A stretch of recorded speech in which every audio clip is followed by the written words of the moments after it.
Eh bien, bonjour à tous, bienvenue pour ce dernier webinaire de l'année. Je pense que ça va être le dernier, on est le 16 décembre. Donc, je suis ravi de vous présenter ce webinaire avec Anouchka. Bonjour. Voilà. On va vous parler du plus gros succès de cette année pour Sony Asset Management, c'est-à-dire la gestion sur mesure, que ce soit des fonds, que ce soit des feeds, que ce soit des fonds dédiés.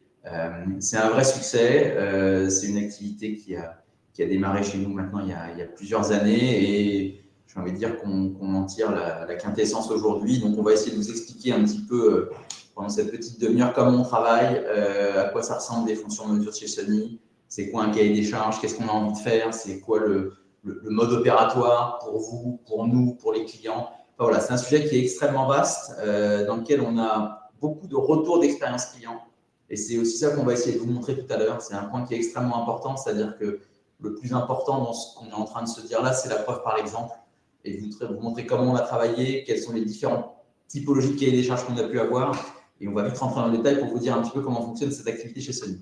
Alors je vous passe assez rapidement la partie société indépendante. Aujourd'hui, Sony, ça gère 1,3 milliard d'euros, avec surtout 5 pôles d'expertise, qui fait qu'aujourd'hui, on est très crédible pour gérer cette partie gestion sur mesure. C'est-à-dire que notre expertise historique, c'est les obligues. Chemin faisant, on a racheté plusieurs sociétés de gestion pour exploiter et avoir cette expertise sur la gestion action, à la fois française, européenne, américaine, internationale, qu'on n'avait pas par le passé. Donc, cette brique, elle est complémentaire, elle est extrêmement importante. Évidemment, quand on parle de gestion, la gestion diversifiée, elle est au centre, comme sur le slide, d'ailleurs, au centre de ce qu'on est capable de faire aujourd'hui, avec des gestions diversifiées qui sont extrêmement larges en termes de paramètres.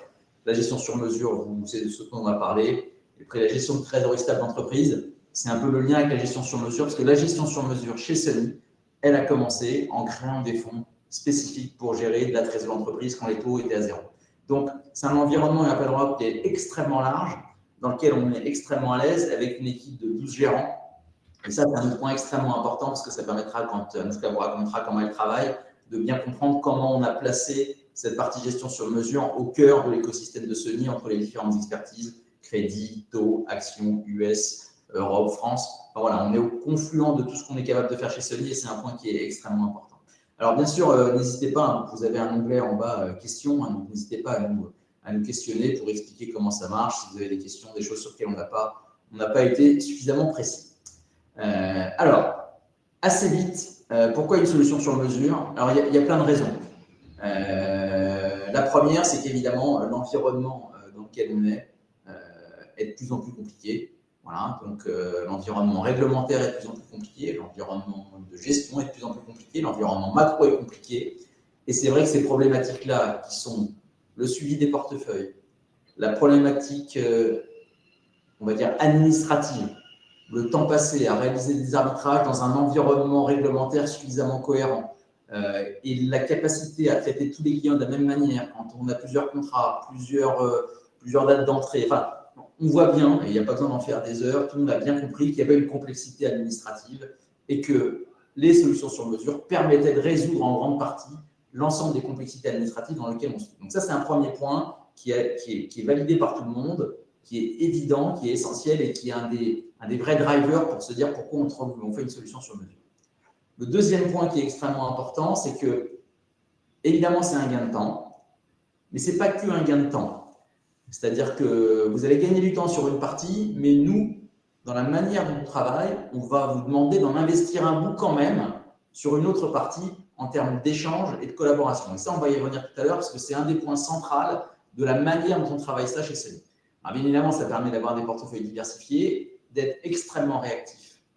Et ça, aujourd'hui, c'est évidemment très important, mais réactif de la même manière pour l'ensemble des clients.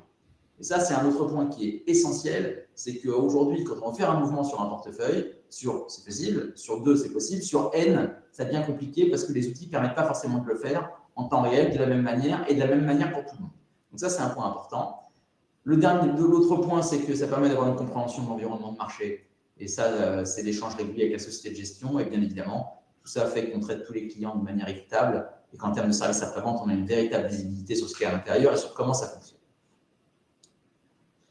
Alors, le sur-mesure, oui, mais pourquoi Sony? Bon, déjà, c'est parce qu'on est très sympa. Donc, ça, c'est quand même un truc qui est quand même extrêmement important. Alors, on a évidemment plein d'avantages, mais le point essentiel aujourd'hui, qu'on n'a pas mis à l'écran, c'est que aujourd'hui, on gère une vingtaine de fonds sur mesure, tous avec des profils différents. Et quand on dit que c'est du sur mesure, c'est pas juste pour faire beau sur une PowerPoint, et en tout cas, on pourra le montrer tout à l'heure. On a beaucoup de nos fonds, enfin, il y a peu de fonds qui se ressemblent, si ce n'est aucun fonds qui se ressemble. Alors, pour plein de raisons. Hein. Déjà, parce que tout le monde n'est pareil au même moment, parce que tout le monde n'a pas le même niveau de frais, parce que tout le monde n'a pas le même niveau de risque embarqué, parce que tout le monde n'a pas forcément envie de travailler avec n'importe quel outil. Mais c'est vrai qu'aujourd'hui, le fait d'avoir une boîte totalement indépendante comme Sony, c'est garant effectivement de pouvoir faire des choses très différentes. L'autre point extrêmement important en termes de gestion aussi, c'est qu'on n'impose pas de fonds maison.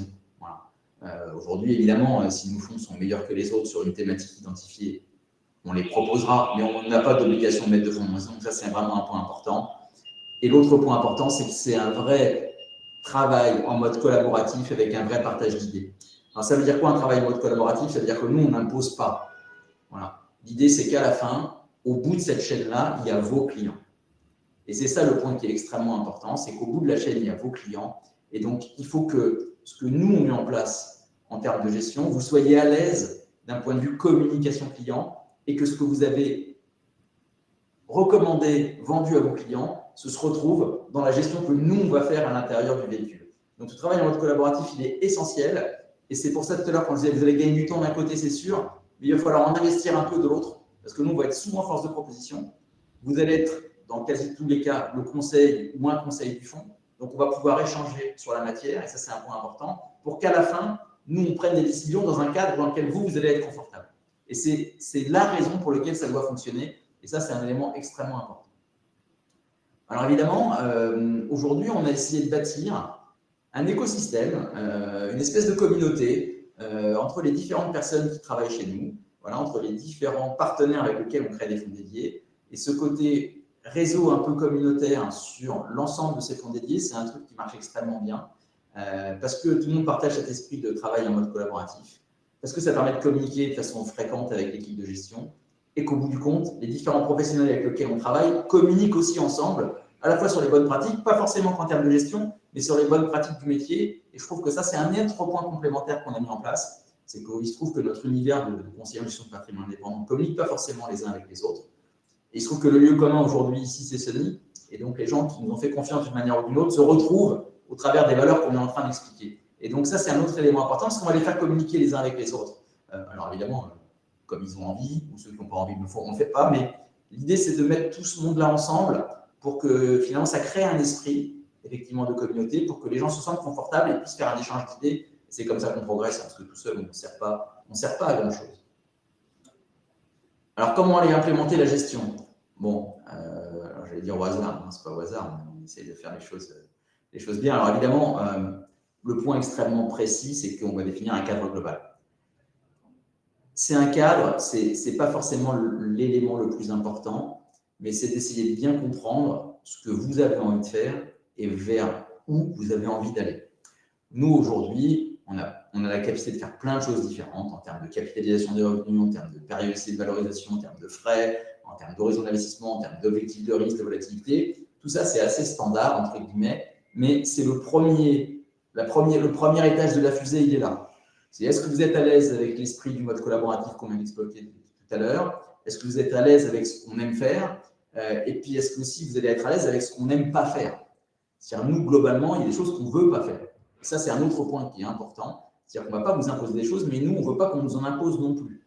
C'est-à-dire que nous, ce qu'on ne veut pas faire, typiquement, c'est qu'on fait quasi jamais de fonds prudents. Voilà. Si vous voulez faire un fonds de fonds SRI 2, bah, ce n'est pas chez nous, en fait. Nous, on ne va pas être capable de faire ça parce que la structure de frais ne va pas être adéquate, parce que ça va être déceptif à un moment donné. Et le danger de ce type de fonds, c'est qu'à un moment donné, ce soit déceptif.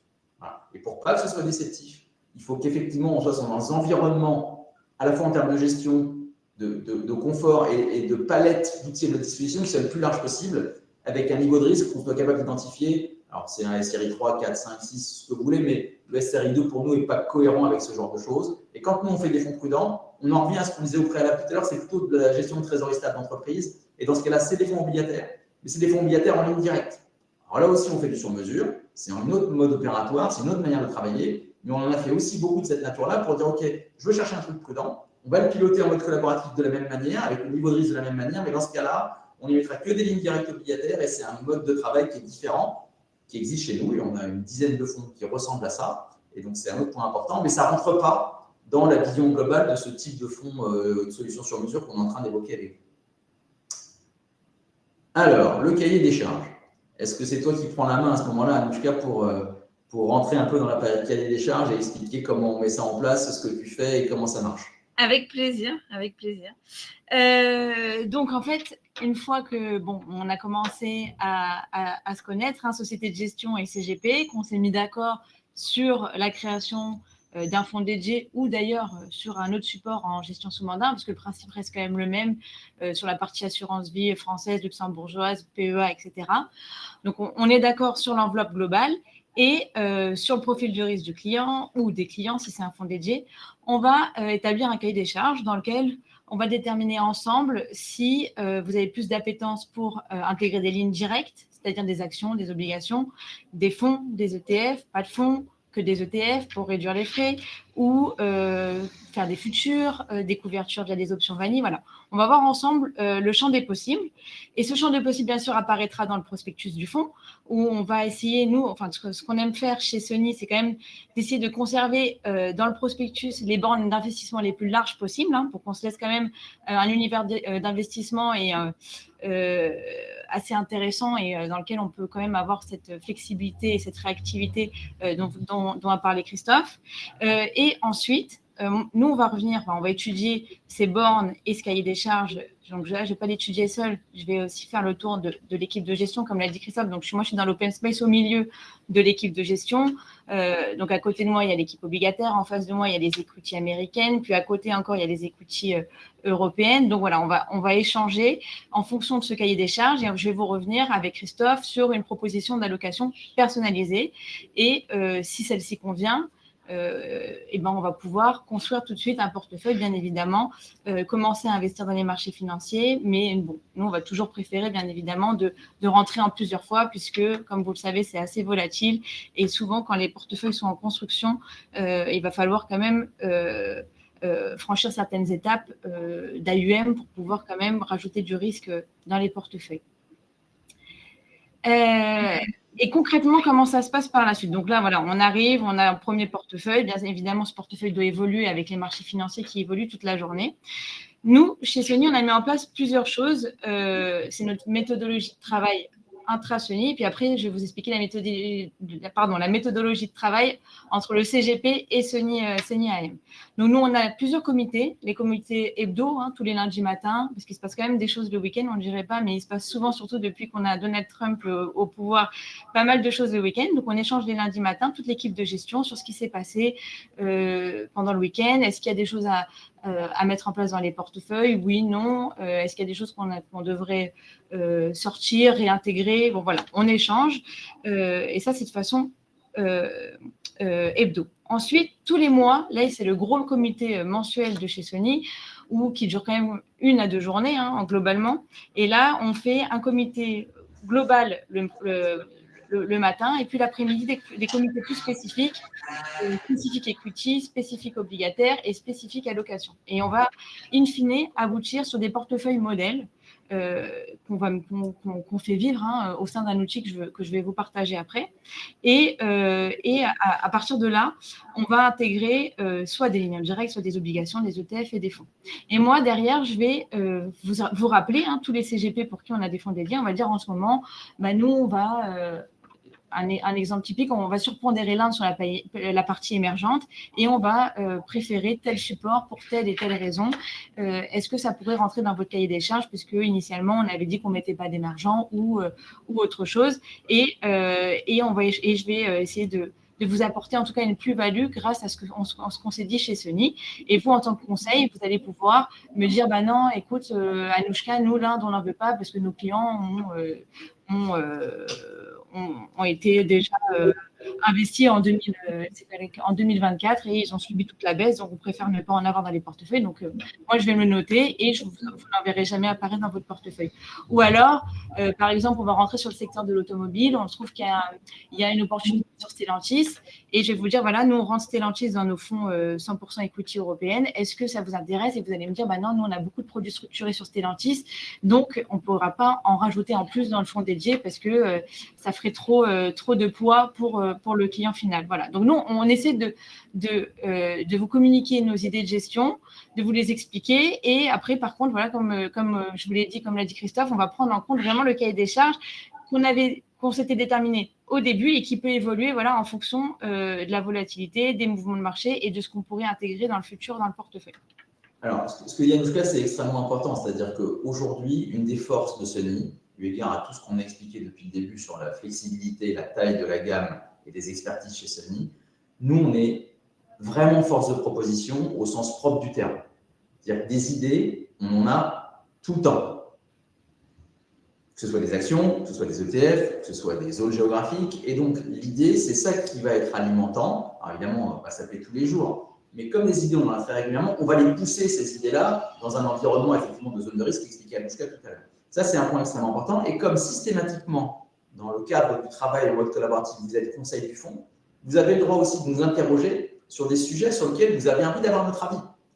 De dire typiquement, voilà, est-ce que sur la partie tech, on ferait plutôt qu'est-ce qu'on pense de l'Europe ou de la Chine ou autre chose. Et nous, on va échanger avec vous dans le cadre d'une convention de conseil pour également essayer de challenger vos idées, pour se dire, finalement, peut-être que cette idée, elle est bonne, on va la creuser, on va le faire ensemble.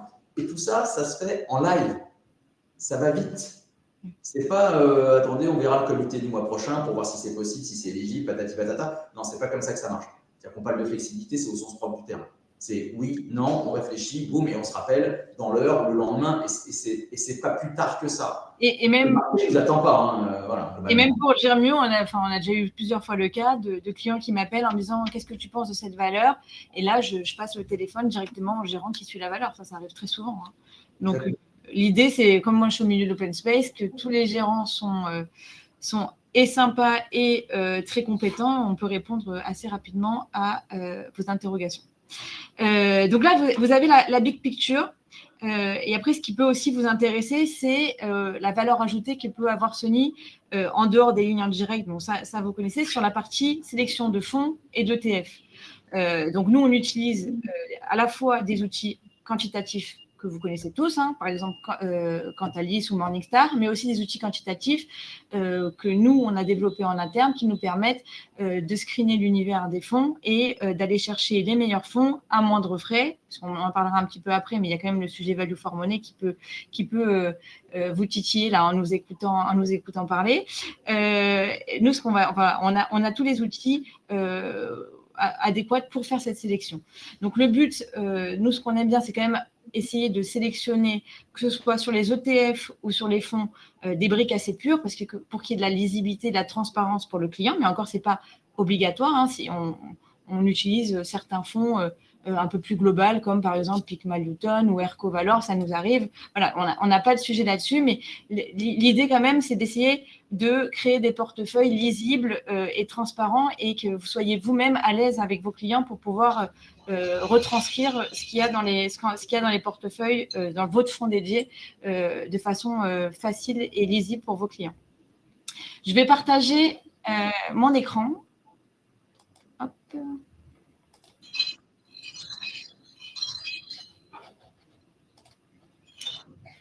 Et on va pouvoir échanger, c'est bon, vous le voyez, sur l'outil de gestion. Donc là, c'est un outil qui s'appelle Infin, qu'on a sélectionné depuis un peu plus d'un an, un an et demi, c'est ça, hein, chez Sony, dans lequel voilà, toute l'équipe de gestion utilise cet outil. Et comme l'a bien dit une fois Christophe, et c'était la vérité quand tu as dit ça, c'est que s'il n'y a plus Infin, je pense qu'il n'y aura plus beaucoup de gérants chez Sony parce que c'est vraiment une vraie valeur ajoutée pour nous et un gain de temps formidable.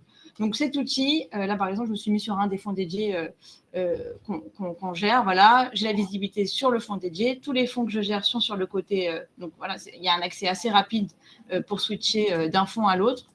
comme vous le voyez, ça c'est juste pour vous montrer le switch, dans lequel on voit directement l'AUM du fonds, la performance depuis le début de l'année, et puis les lignes qui le composent. Bon, là, cet exemple, je le trouve intéressant parce que c'est un fonds, c'est un CGP qui nous demande d'être très diversifié, qui veut à la fois des lignes en direct, des fonds, des ETF et une granularité extrême. Ça veut dire que les lignes en direct, il ne veut pas qu'elles dépassent 1% du portefeuille et à minima 0,20 du portefeuille. Donc là, vous voyez, on voit directement ici qu'on a 31 equity en direct, ce qui représente 17% de l'AUM du fonds, et on a 1% sur ABN AMRO, qui est une grosse conviction en ce moment. Mais par exemple, on n'a plus que 0,23 sur Airbus, parce qu'on a énormément gagné, donc on a écrété parce qu'on arrivait proche de nos target price, et il est probable qu'on sorte d'ailleurs très bientôt. Voilà, et donc dans cette liste de 31 actions, vous allez voir à la fois des actions zone euro et américaine, puisque c'est les deux équipes equity de chez Sony. Donc, on va prendre les meilleures idées de notre équipe equity et on va les intégrer dans le portefeuille. Bien sûr, on n'a pas toujours raison, mais l'idée, c'est que la majorité, et ça se voit ici, soit dans le vert pour pouvoir générer une plus-value pour le fonds. Ensuite, on a 19 fonds, donc ça fait partie de la sélection de fonds que l'on fait, donc c'est 55% du portefeuille. Et comme je vous le disais, vous allez avoir des fonds assez spécifiques et purs, comme le Axiom European Bank, ou des fonds un petit peu plus larges, comme le DR Big Data, que vous devez tous connaître également. Donc l'idée, c'est vraiment d'essayer, par exemple, ce EDR Big Data, juste pour exemple, c'est que dans ce fonds qu'on a, parce que c'est important.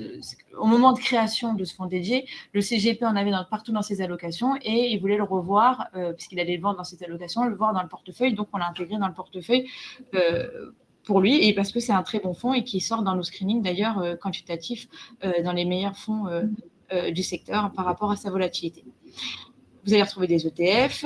En ce moment, on en a un petit peu moins, juste pour vous donner un peu la vision Sony, puisqu'on préfère faire du stock picking ou sélectionner des fonds avec des gérants un peu pilotes, parce qu'on a à la fois sur les US des valorisations très élevées. On est assez mal à l'aise avec la partie tech. Sur la partie Europe aussi, on va préférer le secteur bancaire, comme vous avez pu le voir là, rapidement dans le portefeuille entre ABN AMRO et le fonds Axiom. Sur la partie, par contre, plutôt asiatique, là, on va rester sur les ETF, puisque ils se comportent très bien et que pour l'instant, on préfère avoir un axe un peu plus large. Donc, c'est pour ça que vous allez avoir que 2 ETF sur la Chine et le Japon. Mais si on avait fait ce call il y a plus d'un an, on avait des ETF CAC 40, Eurostoxx, Dow Jones, S&P 500. Voilà, ça évolue assez vite. Et ce portefeuille, voilà, encore une fois, pourquoi on l'a présenté, c'est puisqu'il y a aussi des obligations en direct. Donc ça, c'est la grosse expertise de chez Sony.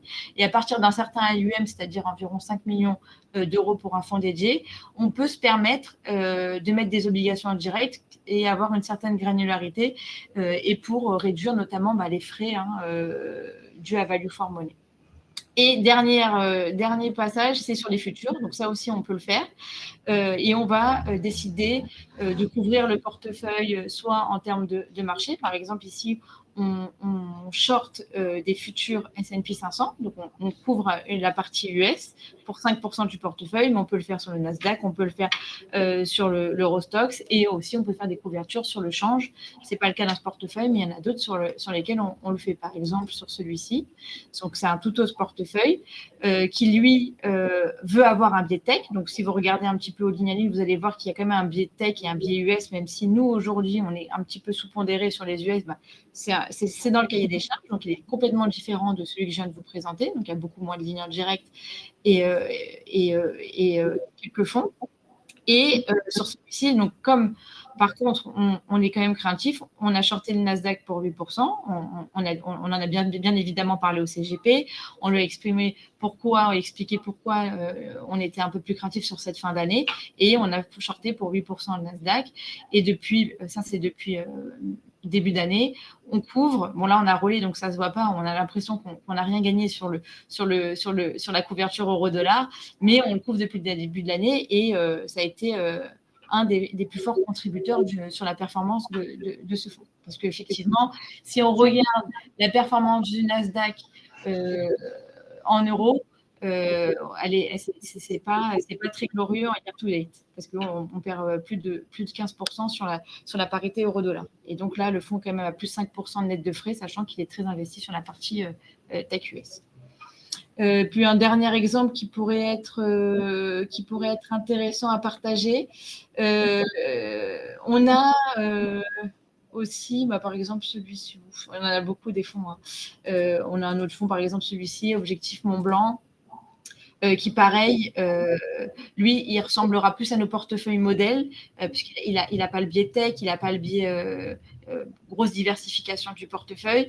Et bon, malgré tout, hein, les performances se ressemblent, hein, bien évidemment, puisqu'il n'y a pas de secret. Mais voilà, donc c'est pour vous montrer qu'on fait du vrai sur-mesure. On a aussi un autre fonds, d'ailleurs, je vois que Pierre est connecté, Plus Momentum, qui nous permet, avec un autre outil quantitatif externe de chez Sony, qui nous permet de suivre les momentum de marché et d'investir sur des fonds ou des ETF ou des lignes en direct quand il y a un bon momentum. Donc forcément, on rate le début de la hausse et on rentre quand ça monte. Et on a décidé de mettre en place des stop-loss qui nous permettent de sortir des positions une fois qu'il y a eu une baisse de plus de 10%. Et ces stop-loss, on les remonte de façon toutes les semaines globalement pour pas se faire attraper par les marchés. Et d'ailleurs, sur son fonds, on est à plus 10 de performance year-to-date aussi. Donc voilà, on a quand même 20 fonds dédiés et 20 fonds dédiés différents. C'est un bon résumé. On a 20 fonds dédiés, 20 fonds dédiés différents. C'est exactement ça. Alors après, on a mis à l'écran la partie outils de suivi. C'est des choses un peu plus traditionnelles. Voilà. Après, il n'y a pas de…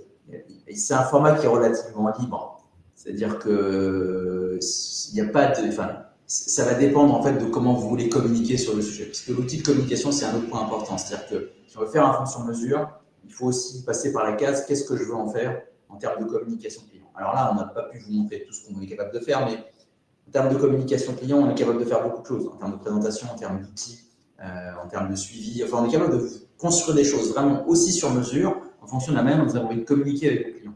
Donc ça, c'est un point important. Puis après, en termes de suivi, c'est un peu à la demande. Voilà. Il y a des gens qu'on a au téléphone toutes les semaines, il y a des gens qu'on a un peu moins souvent. Après, la seule chose que nous, on impose, entre guillemets, c'est de pouvoir avoir la main pour vous appeler n'importe quand. Voilà. Parce que les marchés ne les attendent pas et quand il y a un truc qu'on a envie de faire, qu'on pense à un truc important, voilà, on ne se dit pas « Ah ben non, ça va attendre le comité du mois prochain ». Ça ne marche pas. En tout cas, chez nous, ça ne marche pas et on ne sait pas travailler comme ça. Il faut garder cette forme d'intuitivité naturelle parce qu'à un moment donné, il y a quand même beaucoup de choses sur les marchés qui ne sont pas que dans une PowerPoint. Il faut garder un petit peu ce côté libre, ce côté indépendant et ce côté « J'ai une bonne idée, je vais la partager avec tout le monde ». D'où le côté en mode collaboratif dont on parlait tout à l'heure. Quand on a une bonne idée, on la partage avec tous et on peut interagir les uns avec les autres. Ce n'est pas que nous qui disons là, nous on a le savoir, on sait que c'est comme ça qu'il faut faire. Ce n'est pas ça le sujet. L'idée, c'est que cette interaction, elle est fondamentale si on veut que ça marche. Parce qu'il y a plein de fois où ça ne fonctionne pas, les fonds dédiés. C'est vrai que nous, quand on a démarré cette activité il y a maintenant plusieurs années en arrière, on avait regardé les raisons pour lesquelles ça ne marchait pas. Alors, c'est toujours les mêmes raisons pour lesquelles ça ne marche pas. C'est qu'à un moment donné, la problématique de ces fonds-là, si on n'anime pas ce qu'on est en train de vous raconter, ça génère de l'inertie d'une manière ou d'une autre. Au début, c'est super, hein, c'est tout le temps super, parce que c'est la lune de miel, on s'adore, c'est génial, on se fait des câlins et on s'envoie des PowerPoint et des trucs et des machins. Et puis très vite, malheureusement, le temps faisant, on s'oublie un petit peu, on est un peu moins vigilant sur les éléments. Et nous, notre travail, c'est ça. C'est de bâtir des outils qui sont des outils anti-inertie. Les stop-loss et les stop-win dont parlait Anoushka tout à l'heure, c'est un vrai sujet. Il n'y a rien de systématique. Mais l'idée de ces stop-loss et ces stop-win, quand on les met dans les portefeuilles, c'est que c'est une alerte pour se parler. Et pour dire, tiens, voilà, on a tel fonds, on a gagné 20%, qu'est-ce qu'on fait? Voilà. Nous, on envisage de sortir un bout pour telle et telle raison et on partage tout ça. Et l'idée, c'est que vous ayez la vision la plus exhaustive possible de ce qu'on fait à l'intérieur pour que vous, quand vous communiquiez avec vos clients, vous ayez cette visibilité la plus large possible de la même manière. Et ça, c'est extrêmement important. C'est-à-dire que ce travail en mode collaboratif, si je ne l'ai pas dit 20 fois, je vais le redire une autre fois, c'est le point le plus important. C'est-à-dire pour que ça marche, il faut qu'on soit aligné. Voilà. Et pour qu'on soit aligné, il faut qu'on communique, qu'on vous raconte, qu'on vous explique. Ça ne veut pas dire qu'on aura tout le temps raison, mais ça veut dire qu'en tout cas, on aura toujours une bonne explication parce qu'on l'aura partagé avant de le faire et que vous allez être confortable avec cette histoire de partage. Et c'est ça qui fait à un moment donné la suite scientifique de la gestion d'actifs, à la fois sur des fonds diversifiés comme on les a aujourd'hui, c'est que ce niveau de partage, ça nous a apporté beaucoup de choses. On a une bonne question de Maxime Trichard. J'en profite avant qu'on passe sur les reportings. Ça part. Bonjour Maxime. La question, c'est au sein des fonds, les lignes obligataires en direct sont à partir de 100 000 euros, effectivement, parce qu'on est sur la partie européenne, donc c'est 100 000 euros minimum. C'est pour ça que je parlais de quand même au moins 4-5 millions d'AUM, sinon la ligne est trop importante. S'il y a une intégration pour toute ou partie de fonds, est-ce bien des parts institutionnelles ou clean share? Alors, effectivement, c'est systématiquement à minima des clean share et même quasi que des parts institutionnelles. Comme je vous l'ai dit, il y a 20 fonds dédiés. L'AUM, quand même, sur la partie GP plus fonds dédiés, c'est plus de 500 millions d'encours. Donc, on a très facilement accès aux parts institutionnelles et même plus parce qu'on essaie de sélectionner des nouveaux fonds, des pépites, et on va essayer d'avoir des parts fondateurs à moindre frais. Et dans ces cas-là, c'est intéressant.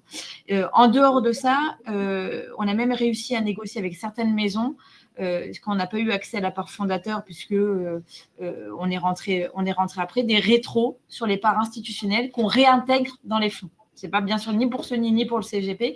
Et donc, ça nous permet de réintégrer 20 ou 30 centimes de frais dans les fonds dédiés.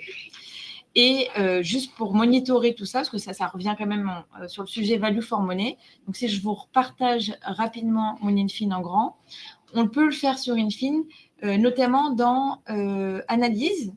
Vous voyez ici, on a en live, donc dans le portefeuille en ce moment, parce que le portefeuille il évolue toute l'année, donc là on est en train de mettre en place une méthode de calcul évolutive, mais là ce chiffre à aujourd'hui il n'est pas évolutif, c'est 1,11% de coûts indirects dans le portefeuille. Donc ça veut dire que quand on fait la somme des coûts indirects des OPCVM et des ETF fois le poids, on arrive à 1,11%. Donc cette donnée, comment on la remonte? On a mis en place une macro qui nous permet de faire une demande automatique de fichiers qu'on appelle EPT, que les sociétés de gestion nous fournissent. Et ensuite, nous, ces fichiers EPT, on les plug dans Infin et ça nous permet de faire remonter donc les indirect costs que vous allez voir apparaître sur une colonne. Elle apparaît où, ma petite indirect cost? Excusez-moi, elle est là. Je vous la rapproche par là. Et on a les coûts indirects de chacun des portefeuilles.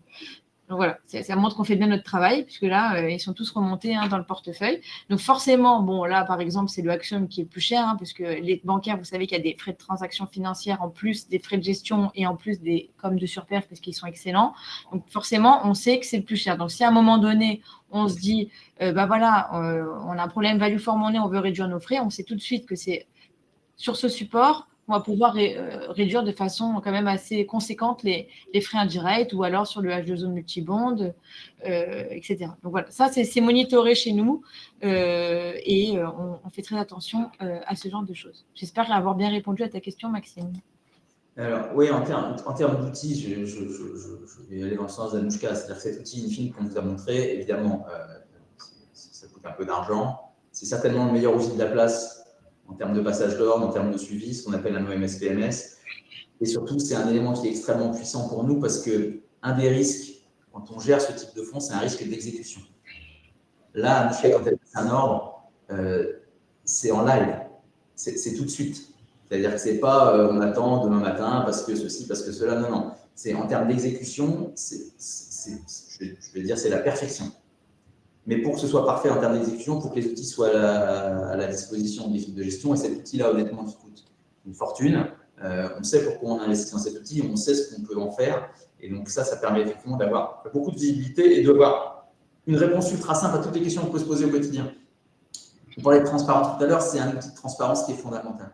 Voilà. Et ça permet effectivement de très bien travailler et de savoir ce qu'on fait. J'en profite pour montrer parce que comme on a 20 fonds dédiés, on peut se dire oui, mais le problème que nous, CGP, on a, si Anouchka elle veut vendre le Axiom pour tout le monde, et si elle ne me le vend pas moi aujourd'hui, elle me le vend demain, comment je fais? Ou le Axiom ou autre chose, ou une ligne en direct, par exemple, Publicis, j'en ai partout. C'est très facile chez nous. Voilà, j'ai cliqué sur Publicis, Open Position. Donc, effectivement, j'en ai partout, beaucoup. Ensuite, je clique sur ça, là, hop, New Order from Selection. Ça mouline, je vends, je mets bon, je ne vais pas le vendre là parce que. J'allais dire, déconne pas. Il y a des positions de mes collègues aussi. Donc voilà, je passe à 0. Donc je vends 360 par ici, 24 par là, hop, hop, hop, pour tout le monde, hop, et j'envoie au broker, hop, j'envoie aller à Marex, hein, j'ai vu que tu étais connecté, hop, hop, hop, j'envoie et ça y est, c'est parti, et j'ai vendu pour tout le monde. C'est vraiment 2 minutes.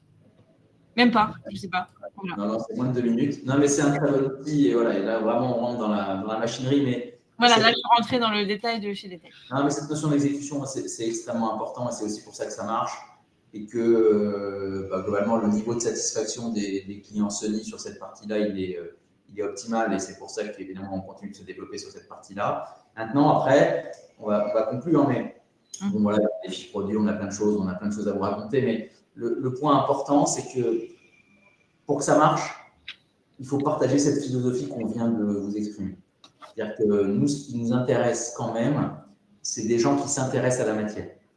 Si votre sujet, c'est de dire, bon, vous m'avez l'air super, c'est bien ce que vous avez présenté, prenez les clés du camion et puis on se parle une fois par mois et puis on va bien voir comment ça se passe, ça ne va pas matcher avec nous. Voilà, on ne sait pas faire ça. Alors, si on sait le faire, mais on pense que ce n'est pas la bonne manière pour pouvoir créer une relation durable. Si on veut créer une relation durable, il faut se parler régulièrement. Ça veut dire que le gain de temps dont on parlait tout à l'heure et ce qu'on vous demande d'investir en termes de temps, c'est essentiel. C'est-à-dire que quand on travaille avec un cabinet, en fonction de son organisation, est-ce qu'on a une ou deux personnes avec lesquelles on échange?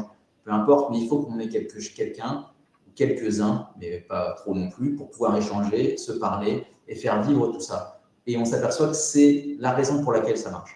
C'est que ce travail global, ensemble, aligné, avec des idées claires pour tout le monde, c'est ce qui permet d'être confortable dans l'explication de texte vis-à-vis des clients. Et donc, on le voit, on fait beaucoup de réunions clients d'ailleurs, avec l'ensemble des partenaires avec lesquels on bosse. On est souvent invités pour expliquer ce qu'on fait à leurs clients.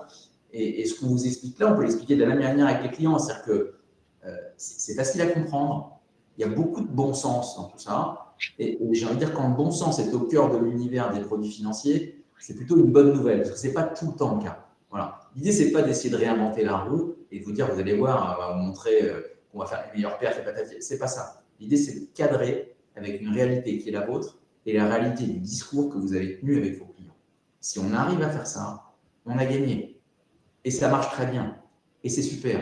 Et d'ailleurs, le meilleur fonds chez nous, sur la partie fonds dédié, ce n'est pas forcément celui qui a la meilleure perf. C'est celui qui colle le plus avec son cahier des charges. Il y a des gens qui sont très contents avec un rendement de 4% par an. Voilà. Et donc, si ça colle au cahier des charges et que nous, on arrive à le faire, tout le monde est extrêmement content. Donc, il n'y a pas le meilleur ou le moins bon. Ce n'est pas parce qu'il y en a un qui a fait 4 et l'autre qui a fait 10 que le 10 est meilleur et que le 4 est le moins bon. Mais ça correspond à un cahier des charges différent, à une envie différente et une manière de travailler différente. Et c'est ça qu'on sait faire aujourd'hui chez Sony. La force de l'indépendance et du savoir-faire et d'une gouvernance qui est ultra maîtrisée chez nous, c'est ça. Voilà. Et c'est ça que les gens viennent chercher chez nous.